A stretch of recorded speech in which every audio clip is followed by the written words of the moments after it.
But if you really want to be creative, you have to be willing to fail. You have to be willing to make mistakes. Okay. As long as you want to be perfect, you cannot invent anything.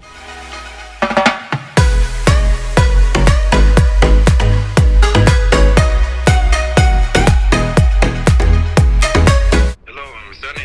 Anis. Yes. Greetings, Marvin. How are you doing, brother? Alright, thanks. How you doing, man? I'm very good, thanks. Let's just dive straight into it. What's your question for today? My question was about originality.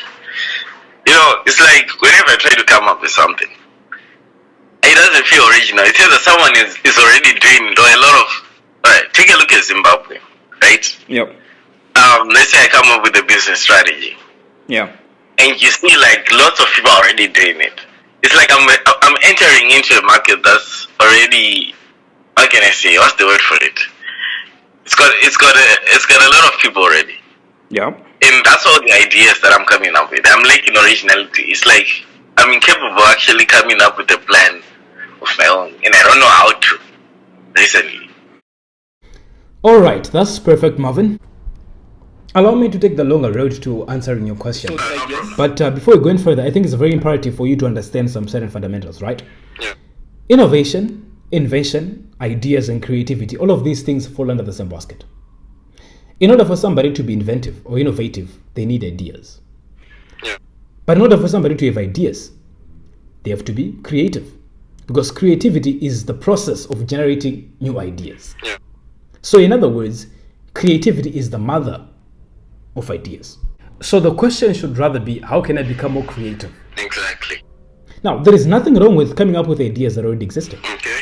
Because sometimes creativity is all about synthesizing, which means putting together concepts and ideas and models that are already existing and bring something new out of them. So sometimes it's about connecting the dots, improving, modifying, or evolving ideas that are already existing and just switching them and then just making them unique and offering back to the marketplace. But sometimes, of course, it entails bringing something that is completely new to the marketplace, right? But just allow me to address a certain issue that you raised as you asking the question. You see that you are incapable of coming up with new ideas or being creative of coming up with a plan.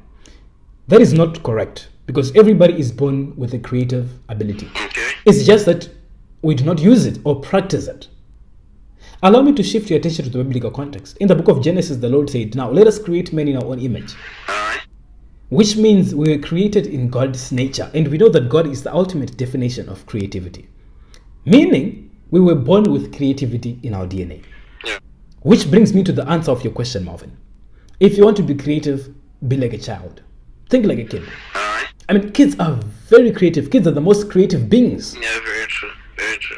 right? They are very creative, and they express that with so much ease.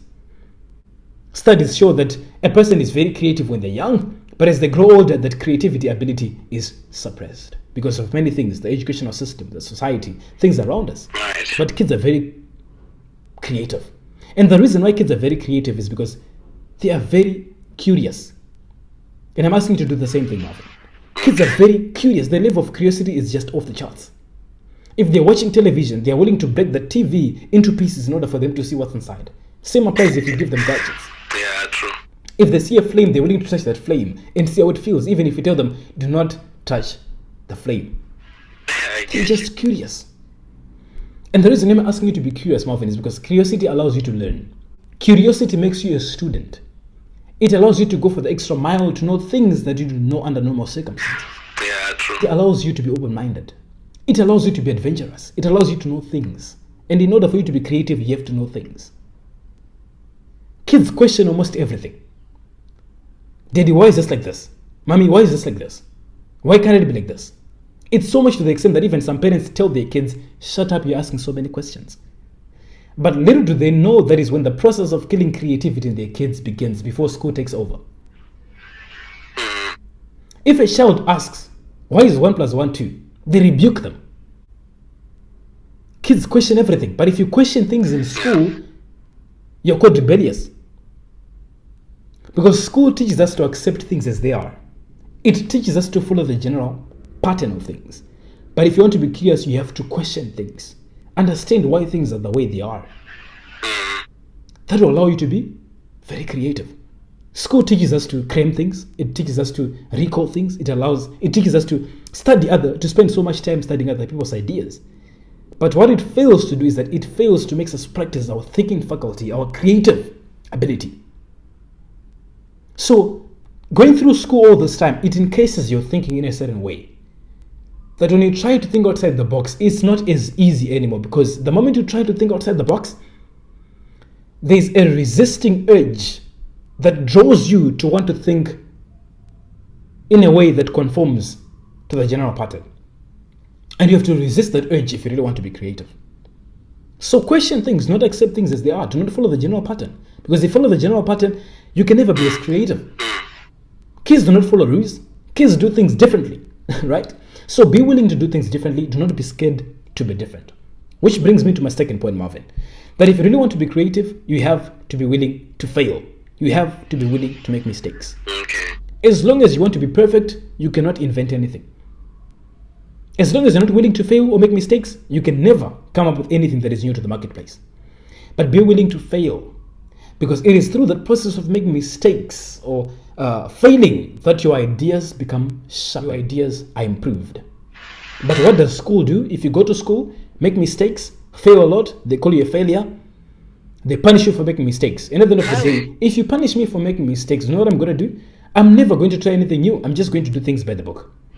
And when you graduate after that 14 years of being encouraged in a certain way of thinking, you go into getting employed in a workplace. And if you make mistakes or if you try things differently off the book, do you know what they do as an employee?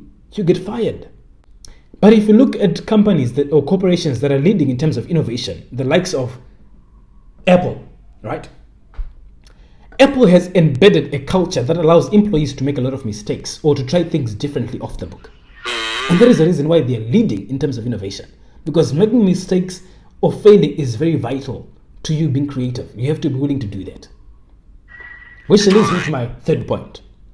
That if you want to be creative, you have to be willing to be criticized. I know it's against our nature. We want to be accepted. We are social creatures. We want everybody to accept us, to fit in. But if you want to be very creative, you have to be willing to be criticized by everybody. Because sometimes the ideas that you're going to generate, they're against the norm. They're strange to many people, and they're not going to be accepted there and there. And one of the people that I really want you to understand in terms of being willing to be criticized is Elon Musk. I think that guy is almost immune to criticisms. That guy has been criticized so much. But his concepts right now, they're dominating. But he was willing to be criticized. And he ignored criticisms. Because if you allow yourself to be willing to be criticized, you will be able to generate ideas. You will not be afraid to implement anything that you think of. Right? Which brings me to my fourth point. That creativity, Marvin, takes time. Many people ask me, Anisu, I'm trying to come up with ideas. I'm trying to come up with business ideas, but I'm just failing. It is because creativity does not happen overnight. It takes time. It takes practice. Creativity is like a muscle. The more you work on it, the more you practice it, the more it becomes more pronounced. And the more it takes shape. The same thing happens. When you practice creative thinking, you sharpen your creative ability. Many people spend so much time learning things, reading things, listening to things. Now, that is not bad. But they fail to leave time for thinking. You've got to leave slots during the day to just think. Because it takes time. You cannot expect to just come up with an idea overnight. It takes time and practice. Keep working on it. Another thing that is also very important, I think, is think of alternatives. Think of how things can be done differently. Even if there are already solutions that are existing, but think of alternatives. How can this be done differently from the way it's being done? How can it be done in a more convenient way, in a more easier way to people? That allows you to practice and strengthen your creative muscle. Because as you're thinking of solutions or you're thinking of alternatives, it allows you to be engaging your creative thinking, and which at the end of the day allows you to build on your creativity levels. Right? Yes. It's very important for you to identify problems that are existing. Very important. Identify problems that are existing, but at the end of the day, focus much attention on coming up with solutions. Spend much time thinking of solutions. How can this be done? How can this be solved? And now when you're coming up with ideas, do not underestimate any idea. Write the ideas down, silly as they may seem. But do not underestimate the power of an idea, because some ideas, in the process of you being creative, some ideas do not make sense to you. But do not underestimate any idea. Think through them. How best can you modify them? How best can you make them better? And then develop those ideas that you've taken note of, right? You become better by that, by the day, right? And lastly, I would say that use your imagination. Yes. Use that faculty. Imagination is there for a reason. Use it, but many people do not use it. There's a reason why one of the most creative beings ever to live, Albert Einstein, said that imagination is more important than knowledge.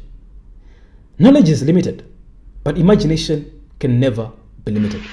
It allows you to go into the future.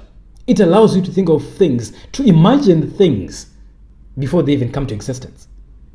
Use your imagination. How best can this be done? How can I do this? It allows you to picture things, because imagination allows you to live outside the present time, to live into the future. Try to implement that idea that you have in your mind and see if it's going to work. If I was the end user, how was I going to use this? How was I going to receive this? If I was going to use this idea, was it going to be convenient for me? Think of that. Allow yourself to think through that. So use your imagination, because your imagination is unlimited. So yeah, that's what I can pretty much say, Marvin. I don't know if I've answered your question. You have. Thanks so much, man. I really appreciate it. I think you've explained in depth. What I just have to do is to try to apply it. All right. Thanks so much, brother. Yes. Take care.